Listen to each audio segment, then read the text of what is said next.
In 1517, theologian and monk Martin Luther nailed 95 theses to a church door in Wittenberg, Germany.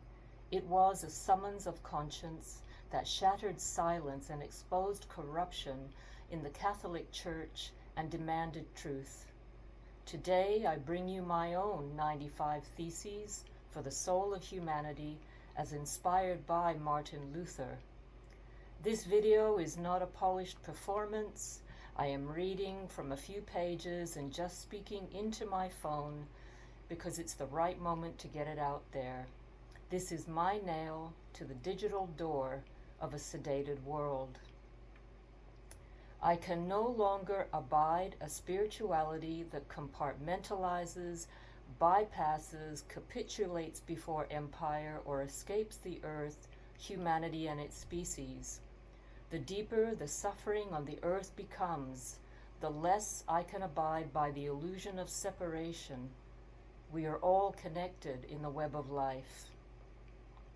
The spiritual, religious, industrial complex that normalizes children being burned alive while still proclaiming, "Look away, all is well," or "We are one." A spirituality that does not protect and defend the sacred, the earth, and humanity is not a spirituality at all. And yet, in amongst all such normalization, I have seen another impassioned spirituality rising, one that is lived in dignity, courage, compassion, and truth, upheld not by dogma, but by people of conscience who refuse to look away. What I call for is a return to a spirituality deeply cognizant of and embedded in the web of life, fierce in its refusal of mass violence upon the body of the earth and humanity, and courageous and steadfast in protection and defense of the vulnerable and voiceless. We saw this in Martin Luther King and Dietrich Bonhoeffer, who stood against empire in their time. And we see it now in the voices of Reverend Munther Isaac in Bethlehem, in Vandana Shiva defending the earth, in Gabor Mate unmasking the trauma of empire, in Rosales Meza decolonizing us and calling us back to indigenous memory and earth wisdom. We live now in a time when hate rhetoric is escalating and public shock, emotion, and fear are manufactured, cultivated, and weaponized. The chaos in our politics and enabling media sharpens the hunger for simple answers, and those answers too often come served as greater control and repression, attacks upon the vulnerable, distraction or denial. But they are dressed up as safety, security, justice, and freedom. This is why clarity is urgent. This is why conscience must be louder than spectacle, fear, and propaganda. In our age of polycrisis, Gaza has not only been and continues to be an ulcerous, gaping wound and the mirror of empire's psychopathy and dissociation. Everything you need to know about what is diseased in our world and why, Gaza has shown you and shows you now, still in microcosm. This is recognized by millions globally. Because what is happening there is not only genocide, it is the collapse of international law. It is the banality of evil live streamed for the world to see. It is the green light for ecocide and infanticide everywhere, racism, extreme dehumanization, and the annihilation of entire peoples and cultures. It is the tightening fist of fascism and the removal of all our rights, the rise of surveillance and AI as methodology for industrial scale killing and control, and the deliberate erasure of memory and of conscience itself. And now It is imperial boomerang. Gaza reveals that our global crises are not separate. Rather, they are one interconnected body of violence, and our silence, normalization, and confused moral clarity the oxygen that feeds them, and that gives monsters and perpetrators a free pass. And yet, even here, in the midst of deepening polycrisis, humanity is not powerless. Conscience is stirring everywhere in ways that empire is challenged to contain. Empire may have the weapons, the money, and the media, but it's the people who have everything else.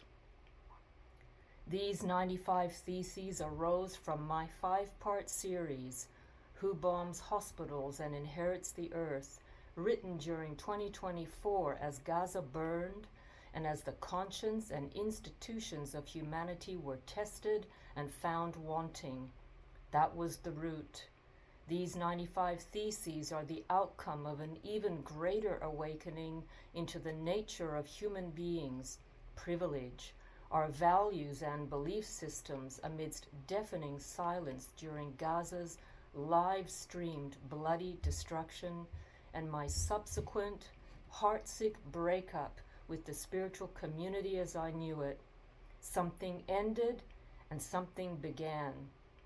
Gaza and many other elements of polycrisis shattered the belief that structural change for the collective and its systems would come from the spiritual community.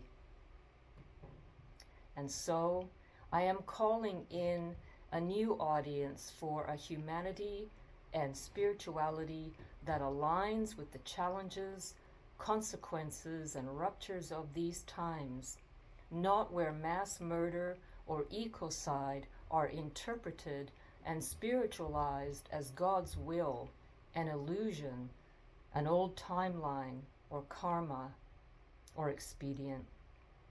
Some of the most spiritual people I have encountered in the last 2 years in particular have nothing overtly to do with religious or spiritual movements, but embody the very best of the universal principles found across the world's spiritual, ethical, indigenous, human rights, and mystical traditions.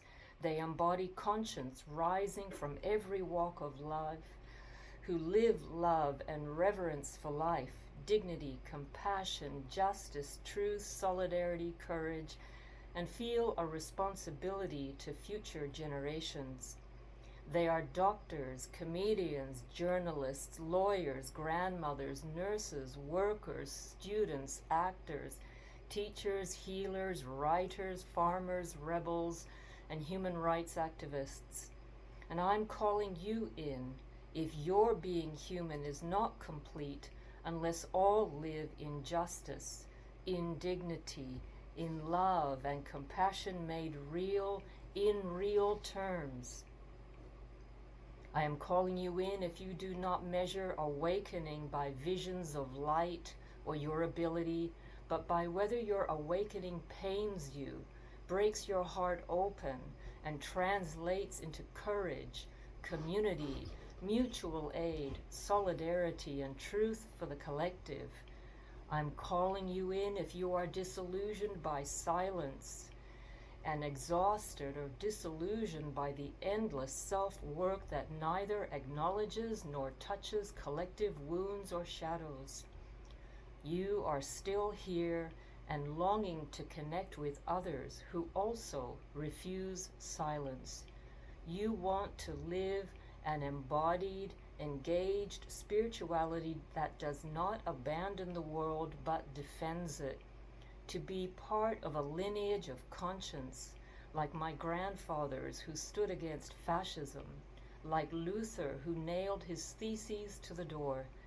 You want to co-create a new earth that is not fantasy, but grounded in the justice and mutual care that arise on the disruption and dismantling of the violent dominator paradigm wreaking havoc globally right now.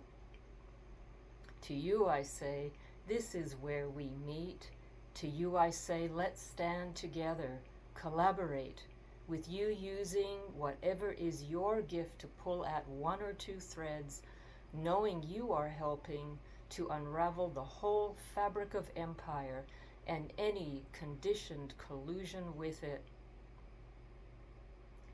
The 95 Theses for the soul of humanity are therefore an ending and a beginning. They are organized under the 10 codices of the Shambhala Codex, the architecture of the assembly of the new earth. The assembly of the new earth I am speaking of is not a fantasy, but the result of the embodied work of rehumanization and the building of a world where justice and dignity are the ground of life, and therefore peace and well-being are the outcomes. The assembly is not a course, it is a gathering place, a sanctuary for those who refuse silence. It is one strand in the movement of movements now building across the earth, people of conscience rising from every walk of life. Together, we all refuse empire and its status quo violence, psychopathy, and exploitation. Together we rehumanize. Together we remember the sacred bonds and oneness in the web of life that empire cannot erase. These 95 Theses are my nail on the digital door of our time, and now the hammer is in our hands.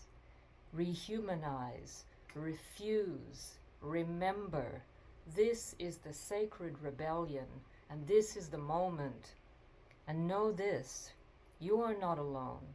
Across the world, countless others are rising in love, in courage, in conscience. We are already finding one another.